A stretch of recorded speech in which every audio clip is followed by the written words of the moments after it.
Hello guys, in this video I am going to show you how to start chatting in your room on the Clubhouse application.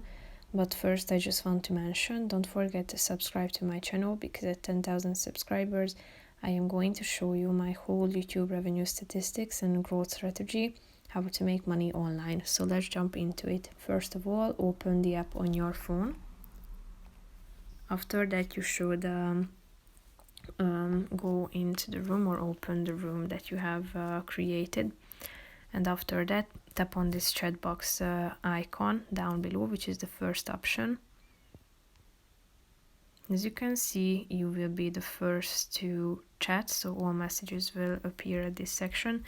All you have to do is tapping on this chat box icon down below, type in your message, then click on the button send next to it.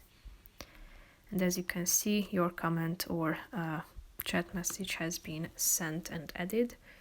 So you can also use your microphone, and you can also unmute yourself by tapping on the microphone icon. So that's how you can initiate a chat on your or in your room. So that's pretty much it for this video, guys. See you in the next one. Bye bye.